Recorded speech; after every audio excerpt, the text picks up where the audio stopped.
우리 다 같이 사도신경으로 우리의 신앙을 고백하겠습니다. 나는 전능하신 아버지 하나님 천지의 창조주를 믿습니다. 나는 그의 유일하신 아들 우리 주 예수 그리스도를 믿습니다. 그는 성령으로 잉태되어 동정녀 마리아에게서 나시고 본디오 빌라도에게 고난을 받아 십자가에 못 박혀 죽으시고 장사된 지 사흘 만에 죽은 자 가운데서 다시 살아나셨으며 하늘에 오르시어 전능하신 아버지 하나님 우편에 앉아 계시다가 거기로부터 살아있는 자와 죽은 자를 심판하러 오십니다. 나는 성령을 믿으며 거룩한 공교회와 성도의 교제와 죄를 용서받는 것과 몸의 부활과 영생을 믿습니다. 아멘. 찬송가 426장 찬양 드리겠습니다.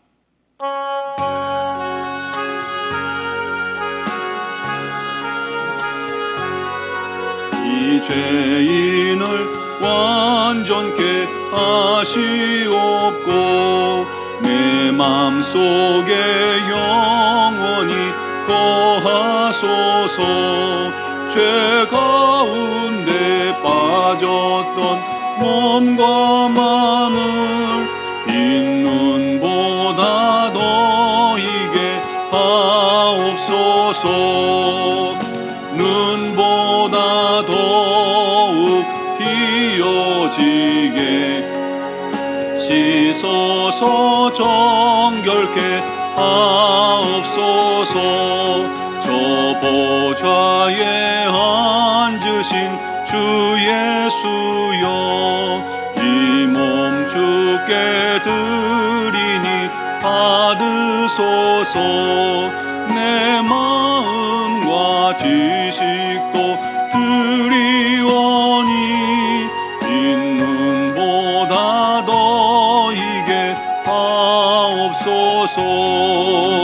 눈보다 더욱 희어지게 옷 씻어서 정결케 하옵소서.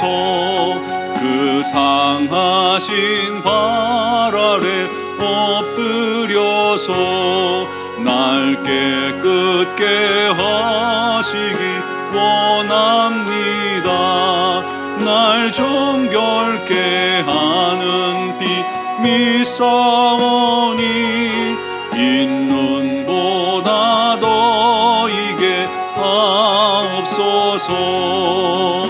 눈보다 더욱 희어지게 옷 씻어서 정결케 하옵소서. 아멘. 오늘 우리에게 주신 하나님 말씀은 레위기서 11장 1절에서 8절까지 말씀입니다. 제가 가진 성경으로 구약 160조 레위기 11장 1절에서 8절입니다. 제가 봉독해 드리겠습니다.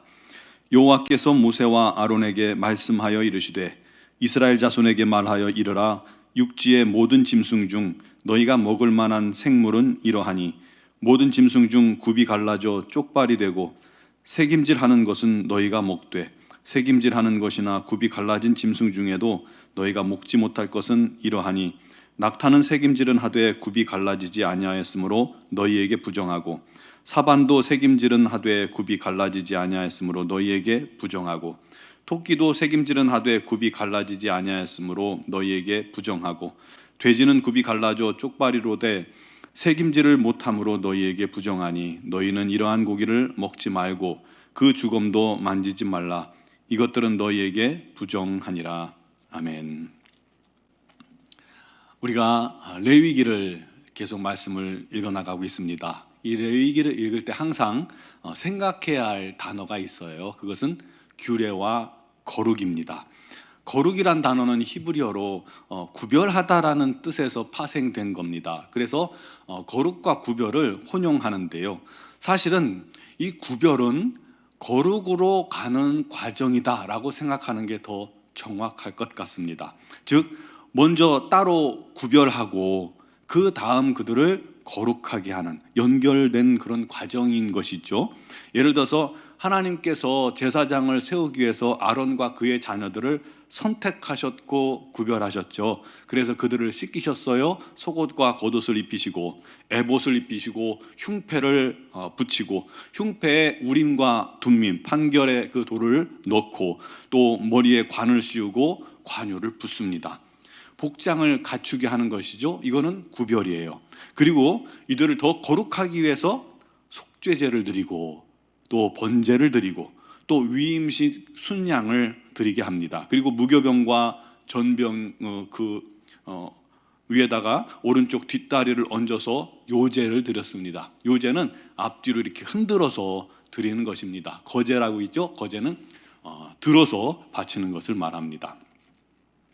그리고 그렇게 한 뒤에 이들이 7일간 위임식 기간 동안에 회막문을 나가지 못하도록 했습니다. 이 과정이 거룩인 것이죠. 그처럼 구별과 거룩은 단계적이면서도 또 서로 뗄 수 없는 그런 관계인 겁니다.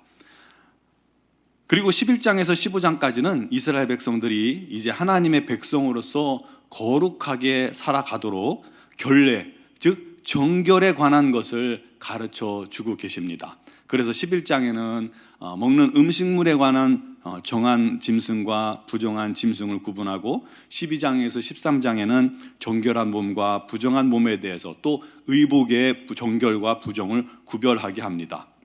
여러분, 왜 이렇게까지 하는 걸까요? 하나님께서는 당신의 사랑하는 자녀들이 거룩하게 살기를 원하시기 때문입니다. 내가 거룩하니 너희도 거룩하라 요구하신 것이죠. 그래서 먹을 수 있는 정결한 짐승과 부정한 짐승을 오늘 본문에 구별해 주신 겁니다. 또 그 뒤에도 물고기도 그러고 새들도 그러고 곤충도 그러고요. 그 부정한 것들을 만진 자들에 대한 결례에 대한 것도 계속해서 말씀해 주고 계십니다. 아니, 이 노아의 홍수 이후에 사람에게 모든 살아있는 동물을 먹을 것으로 주셨잖아요. 다만 그것들을 핏째 먹지 말라고만 하셨어요. 그런데 왜 이제 와서 정한 음식과 부정한 음식으로 그것들을 나누었을까요? 특히 오늘 말씀해 보면요, 새김질하고 굽이 갈라진 쪽발 짐승만 정결하여서 먹을 수 있게 하고, 그러지 못한 부정한 짐승은 부정하니까 먹지 말라고 그랬습니다. 여러분, 이 과정을 다 따지면 굉장히 힘듭니다. 오늘날도요, 이것 따지면 먹을 게 별로 없어요. 굉장히 힘듭니다. 특히 부정한 음식 중에는 우리가 너무나도 좋아하는 돼지가 있죠. 왜 이렇게 구분하셨을까요? 그 이유는 여러 가지가 있습니다만 이미 하나님께서는 만나와 메추라기를 그들에게 먹을 것으로 주고 계셨기 때문에 무분별하게 그들이 이것저것 먹기보다는 구별하여서 좋은 것으로 먹기를 원하셨던 것입니다. 그 가장 우리가 생각할 수 있는 중요한 첫 번째 이유가 뭐냐면 위생상의 이유입니다. 이 광야란 지역이 굉장히 무덥고 또 씻기도 어려운 환경입니다. 냉장 시설이라고야 있겠습니까? 그러므로 건강하게 먹을 수 있는 음식들로 우리 하나님께서 허락하신 겁니다. 열악한 환경에서 잘못하면 바이러스도 발생할 수 있고 기생충의 감염 같은 것도 생길 수 있어요. 그것을 통해서 백성들이 죽을 수도 있기 때문에 그들을 지키기 위함입니다. 맥스웰 박사라는 사람은요, 질병 없이 지내기라는 그런 책에서 이런 말을 했어요. 레위기 11장대로만 하면 질병으로부터 사람들이 보호받는다 라고 말했습니다. 여러분, 지금 우리도 코로나19로 인해서 전 세계가 힘들잖아요. 그런데 그 원인들을 조사하면서 어디서 시작됐다고 그러죠? 박쥐나 또 먹지 말아야 할 무슨 짐승에서 그 바이러스 균이 기생하다가 그걸 취식하면서 그것 때문에 감염이 시작됐다라고 말하기도 합니다. 좀 쉽게 생각해 보면요, 아이들이 놀이터에서 신나게 뛰어놀고 막 흙장난하면서 더럽혀진 몸을 가지고 집에 들어옵니다. 얘들아 밥 먹어 해서 애들 들어오면 부모님들이 제일 먼저 시키는 게 뭐예요? 가서 씻고 옷 갈아입어 라고 말합니다. 씻지 않은 더러운 손으로 음식을 먹으려고 하면 어때요? 안 돼, 더러워, 먼저 씻어 라고 단호하게 이야기를 합니다. 그런데 또 씻고 나서도요, 사탕 같은 거를 막 먹으려고 하면 못 먹게 하죠. 요즘 부모님들은 더 철저해요. 왜요? 몸에 해롭기 때문입니다. 이거 먹으면 이빨에 벌레 생겨서 병원 가서 주사 맞아야 돼 라고 말합니다. 다 먹을 수 있지만 못 먹게 하는 건 건강을 지키기 위해서입니다. 그것처럼 하나님께서도 자녀들을 사랑하셔서 그들을 그 어려운 환경 속에서 안전하게 보호하시고 지켜주시기 위함인 겁니다. 두 번째로 생각해 볼 수 있는 이유는요, 당시에 이 돼지 같은 부정한 짐승들이 이 가나안 이방 제사의 희생 제물로 쓰였기 때문입니다. 이 돼지는요, 가나안 지역, 또 아람 지역, 구브로 지역, 바벨론 등지에서 신성시하는 동물로 그것들을 제물로 드리는 거예요. 그러므로 훗날 이스라엘 백성들이 가나안에 살면서 자기도 모르는 사이에 자연스럽게 그들의 습성에 참여하게 되는 그런 가능성을 미연에 차단하기 위한 목적도 있는 것입니다. 출애굽 당시에 위생관념도 부족하죠. 냉장시설도 없던 시대에 많은 백성들을 육체적으로 정결케 하는 것은 아주 필수적인 요소였습니다. 상한 음식을 먹거나 또 죽은 사체에 함부로 손대고 만지면, 그게 잘못하면요, 공동체 전체의 생존에 위험을 줄 수 있기 때문입니다. 지금도 그렇잖아요. 육류나 어패류나 어떤 시기에 보면 어패류도 뭐 비브리오 폐혈증 같은 거 걸릴 수 있으니까 함부로 먹으면 안 되니까 잘 익혀 먹으라고, 또 조심해야 한다고 항상 또 방송에서도 나오고 우리도 잘 알고 있습니다. 지금도 조심해야 되죠. 물론 지금은 당시처럼 뭐 정한 음식과 부정한 음식을 구별할 필요가 없습니다. 예수께서 율법으로부터 우리를 자유케 하셨기 때문이죠. 또 오늘날에는 위생 상태가 너무 좋아요. 먹을 수 있는 것 없는 것, 이건 과학적으로 너무 잘 구별되어져 있어요. 너무 철저해요. 그렇기 때문에 뭐 우리가 이미 잘 알고 있기 때문에 뭐 잘 구별해서 먹고 있는 겁니다. 11장을 통해서 우리가 깨달아야 할, 오늘 본문을 통해서 깨달아야 할 진리가 뭘까요? 먼저 하나님은 우리를 그만큼 사랑하고 아끼신다는 것입니다. 우리를 정말 세심하게 해로운 것들로부터 안전하게 지켜주기를 원하시는 분입니다. 그러므로 그분께 순종하는 것이 가장 지혜로운 것임을 믿으시기 바랍니다. 또 하나님은 우리가 세상에서 구별되고 거룩한 삶을 살기를 원하신다는 것입니다. 우리는 무절제한 생활, 그리고 탐욕적인 마음, 탐심을 버려야만 합니다. 그리고 거룩한 신앙생활을 위해서 우리는 먹을 음식과 먹지 말아야 할 것을 구별할 수 있는 그런 지혜가 있어야 되고요, 할 수 있는 일, 해서는 안 되는 일을 구별해야만 합니다. 그것을 우리 하나님께서 저와 여러분들에게 원하시기 때문이죠. 이렇게 하나님을 위해서 절제하는 것, 이게 바로 장성한 성도의 모습입니다. 또 믿음이 약한 우리 지체들을 위해서 내가 절제하는 것, 그것도 장성한 그리스도인의 모습입니다. 마지막으로 우리는 무엇을 하든지 하나님의 영광을 위해서 하는 자들이 되어야 합니다. 고린도전서 10장 31절에 그런즉 너희가 먹든지 마시든지 무엇을 하든지 다 하나님의 영광을 위하여 하라 라고 말씀합니다. 외적인 정결도 중요합니다. 또 내적으로도 더욱 거룩하고 정결한 그런 성도가 되기 위해서 우리가 노력해야 합니다. 우리 모두가 그를 위해 힘쓰고 애쓰고 순종하고 기도하길 바랍니다. 날마다 주님 말씀 앞에 서서 주님의 인도함 받기 위해서 노력하시고 기도하고 또 말씀대로 순종해 나가는 그런 저와 여러분들이 되기를 주님의 이름으로 축원합니다. 기도드리겠습니다.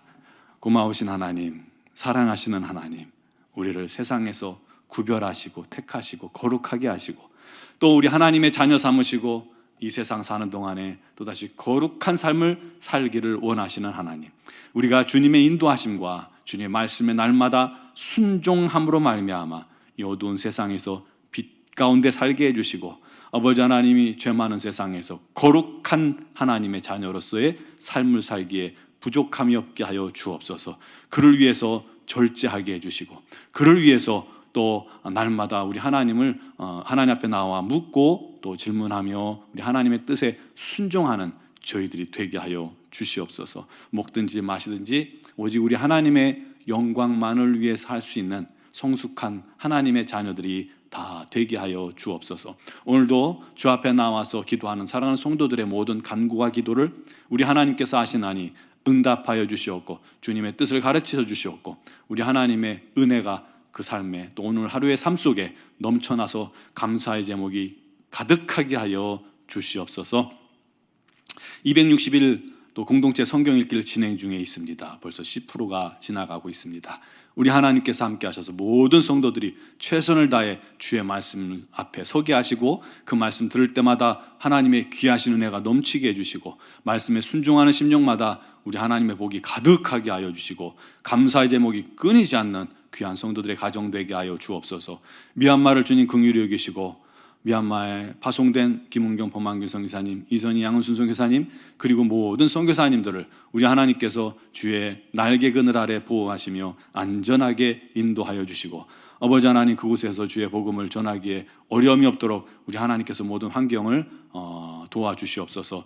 그 땅에 어둠이 아니라 빛이 계속해서 공급되는 은혜가 있게 하여 주옵소서. 우리 하나님 특별한 은혜로 더하여 주시옵소서. 오늘 이 새벽에도 주 앞에 나온 사랑하는 성도들 모든 기도에 성령께서 충만하고 또 은혜 베풀어 주시기를 원하오며 예수님의 이름으로 감사하고 기도 드리옵나이다. 아멘.